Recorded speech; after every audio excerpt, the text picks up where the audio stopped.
జై శ్రీరామ్ అండి అందరికీ. కృష్ణం వందే జగద్గురుం. ఈరోజు తిరుప్పావై 24వ పాశురాన్ని మరియు దాని తాత్పర్యాన్ని అనుసంధానం చేసుకుందామండి. ఆండాళ్ తిరువడిగలే శరణం.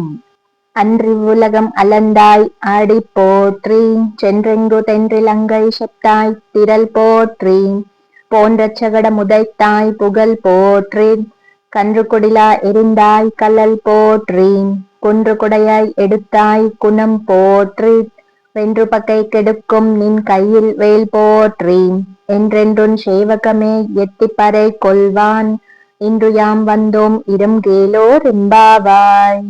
నిన్నటి పాశురంలో ఆండాళ్ తల్లి స్వామిని ఒక సింహం మాదిరిగా ఎలా మేల్కొని రమ్మందో చూసాం కదండి. అది విని స్వామి వచ్చేస్తారనమాట. స్వామి రాగానే అయ్యో స్వామి వచ్చారా, అతని పాదాలు కందిపోతాయేమో అని చెప్పేసి సింహాసంలో కూర్చున్న స్వామి వారి పాదాలను చూసి భక్తితో ఈ విధంగా మంగళాశాసనం పాడుతున్నారండి. ఈ 24వ పాశురం అంతా మంగళాశాసనంకి సంబంధించింది. చాలా చాలా అద్భుతంగా ఉంటుంది. పాశురం తాత్పర్యం చూద్దామండి ఇప్పుడు. దేవతల యొక్క రాజ్యములను అపహరించిన బలి చక్రవర్తి యొక్క మదమణగించిన వామనుడవై బలిని యాచనమునరించి వెంటనే త్రివిక్రముడవై కఠినమైన ఈ లోకములను గణించినవాడా, ఆనాడు కందిన నీ సుకుమార పాదార విందములకు ఈనాడు మంగళమగుగాక. నేను విశ్వసించి ఉన్న సీతాదేవి లంకకు తీసుకొని పోబడగా ఆమెకై లంకకేగి అందమైన ఆ లంకా పట్టణమును నాశనమునరించిన వాడా, ఆనాటి నీ బాహుబలమునకు నేడు మంగళకరమగుగాక. నీడ కొరకై ఉంచబడిన శకటముపై అసురుడావేశించినప్పుడు ఆ శకటాసురుని కీళ్లు ఊడిపోవునట్టులా పాదముల చూపి తాకించిన నీ యొక్క కళ్యాణ గుణకీర్తికి మంగళకరమగుగాక. మాకందరకు ఆధారభూతమైన నిన్ను సంహరింపదలచి ఏతెంచిన ఇరువురిలో ఒకడైన వత్సాసురుని గోటిబిల్ల రీతిన రెండవ వాడైన కపిస్తాసురుని పైనకు విసిరివేసి ఇరువురిని ఒకే పర్యాయమున నేల కోల్చిన సమయమున ముందుకు చాపిన నీ యొక్క శ్రీచరణమునకు మంగళమగుగాక. ఇంద్రుడు ఆగ్రహమున రాళ్లను వర్షించగా వాటి నుండి గోపాలురను రక్షించుటకు సమీపమందున్న పర్వతమును ఒకదాన్ని నెత్తి ఛత్రముగా బట్టి రక్షణమునరించిన నీ వాత్సల్యమునకు మంగళమగుగాక.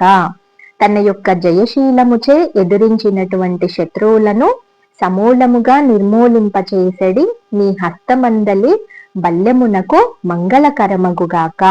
ఈ రీతిగా నీ యొక్క వీరచరితమునే కీర్తనమునరించుచు నీ నుండి పరై అనే దానిని పొందెడి నిమిత్తమయ్యి ఓ స్వామి ప్రస్తుతము మేము ఏతించితిమి కదయ్యా, దయచూపి అనుగ్రహము నీయవయ్యా.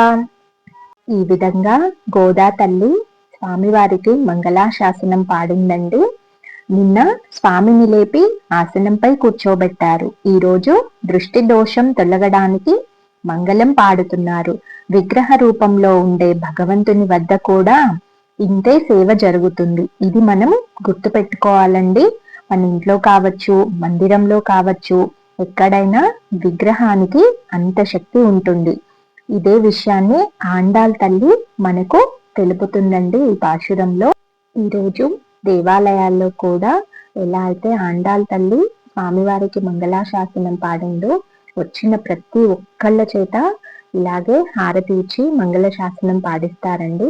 చాలా చాలా బాగుంటుంది. కుదిరితే తప్పకుండా దర్శించండి, మీరు కూడా పాల్గొనండి.